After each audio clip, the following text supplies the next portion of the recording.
हालिया बारिशों के बाद कपास की बेहतर निगहदाश्त के लिए महकमा ज़राअत का फील्ड अमला काश्तकारों की रहनुमाई का सिलसिला जारी रखे हुए है। काश्तकारों को फसल से जड़ी बूटियों की तलफी और कीड़ों के तदराक बारे आगाही दी जा रही है। मजीद रिपोर्ट कर रहे हैं मुल्तान से शहरोज खान। जी शहरोज, बताइएगा क्या तफसीलात हैं। अगस्त का महीना कपास की फसल के लिए बहुत अहम होता है। एक तरफ फसल फल उठाना शुरू करती है तो दूसरी जानिब नुकसानदा कीड़े भी हमला आवर होकर फसल को मुतासिर करते हैं। इस वक्त महकमा ज़राअत का फील्ड अमला भी अलर्ट है, खेत खेत जाकर फसल का मुआयना कर रहा है। जी बिल्कुल, कपास की फसल इस वक्त एक अहम मरहला में दाखिल हो चुकी है। ज़्यादा बारिशों की शुरुआत में काश्तकार कपास की फसल से पानी के निकास के लिए शिफ्टी पंप का इस्तेमाल करें।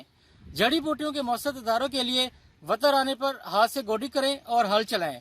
सफ़ेद मक्खी, सबसेला, थ्रिप्स और मिली बग के तदारों के लिए नबाताती महलूल का स्प्रे करें।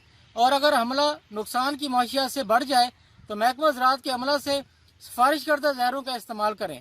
गुलाबी सुंडी के तदारों के लिए 8 जिनसी फंदे फी एकड़ लगाएं और कैप्सूल को 15 दिन के वक्फे से तब्दील करें। कपास पर वायरस का हमला हो जाए तो कपास की देखभाल पर ज़्यादा तवज्जो दें। खाद और आपाशी का ख़ास ख्याल रखें ताकि बीमारियों के मौसर असरात कम हों। महकमा ज़राअत कपास की बेहतर निगहदाश्त के सिलसिले में काश्तकारों की रहनुमाई में मसरूफ़ है।